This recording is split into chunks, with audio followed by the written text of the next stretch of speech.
Because of the media's tendency to spread with a powerful effect, media encouraging racial equality helped the civil rights movement spread and eventually achieve complete equality in the United States. From the beginning of the United States to the 50s and 60s, black roles in theater or TV were rare, and when they did pop up, they were either there to be made fun of in roles such as housemaids or lazy homeless people, or they were largely promoted, since they were so rare.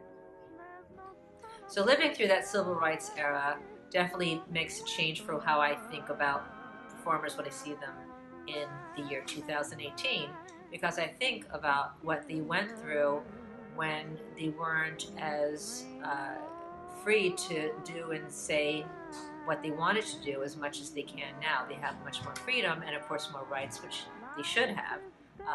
Back in the civil rights era, they didn't have them. Black actors and actresses, such as Harry Belafonte, Dorothy Dandridge, and Diane Carroll, were growing up in a world in which white men were the stars of shows in which blacks were simple-minded and lower-class characters.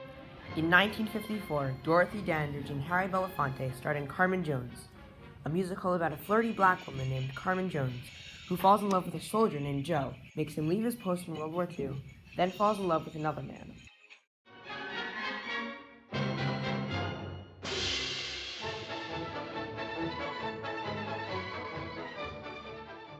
This was a period in which theater started to accept blacks as stars and even co-stars, as long as they were not at the level of whites, and played characters in the lower to lower middle class.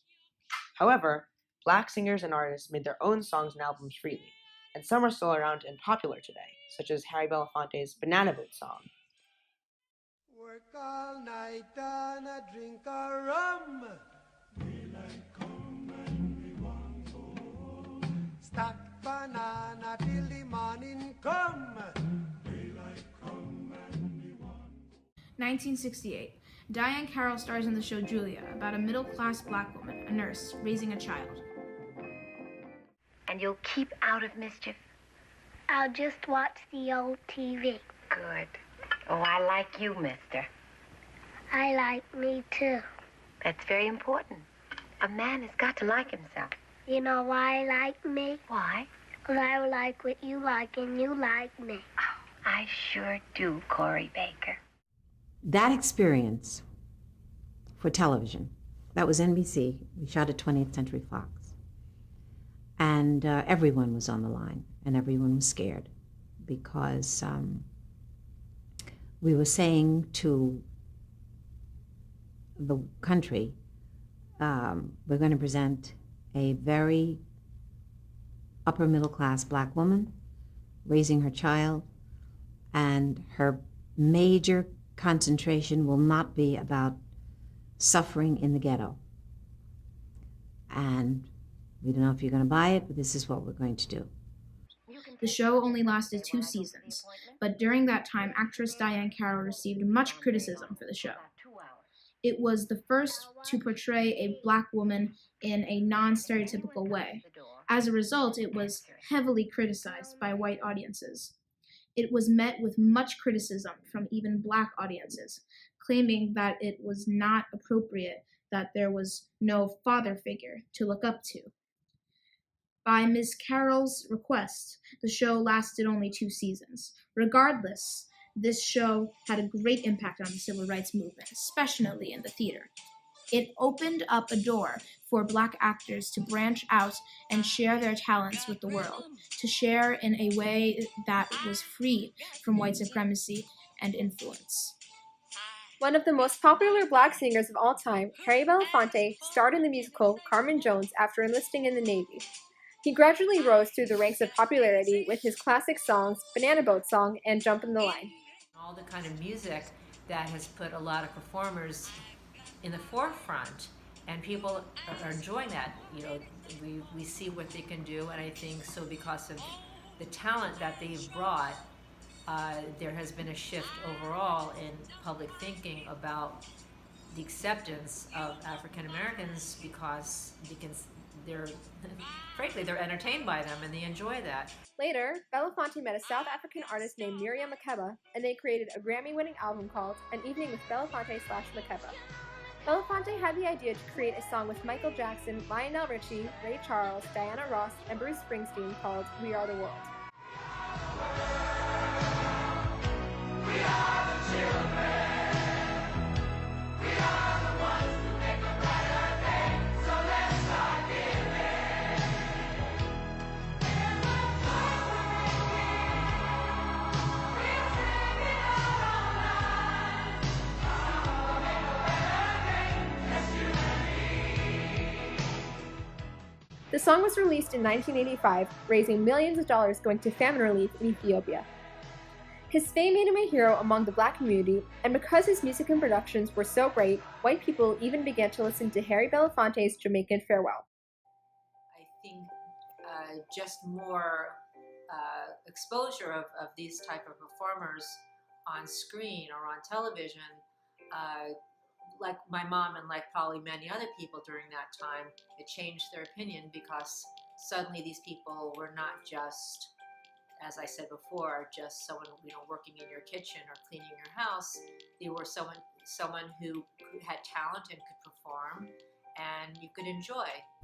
At this point, the civil rights era was at its peak, not only in theater. People were starting to change their views on roles of blacks, yet many still disagreed with racial equality.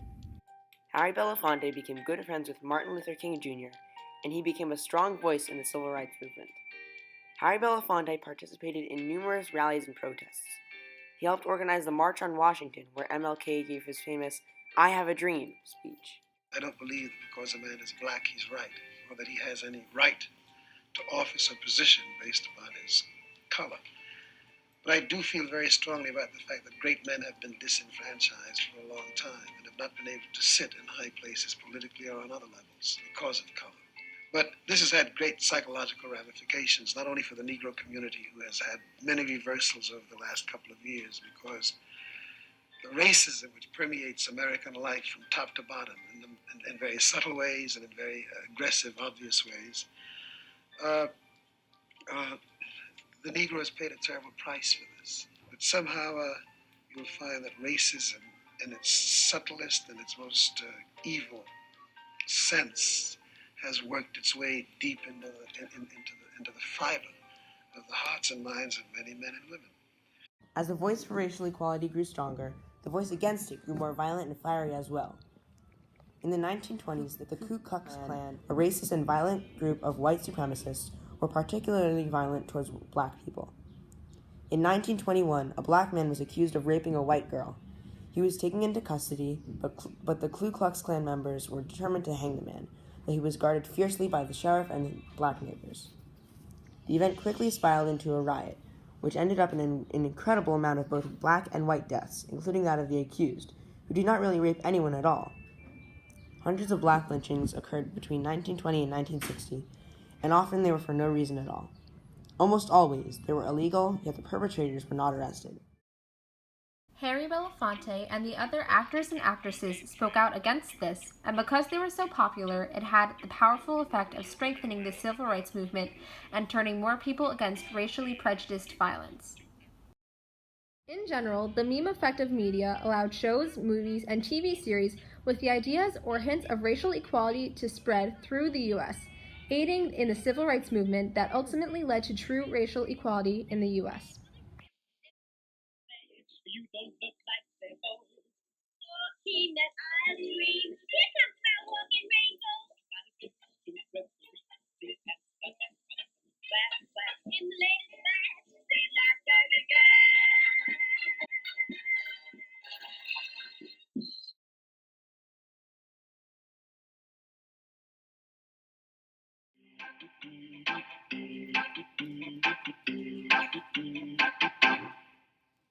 Hey, I met the girl, I met the girl, what they say, oh, what I tell you, little bit, oh, do the hammer, and that is in that, you that, but then that don't say, don't, but I can't do it.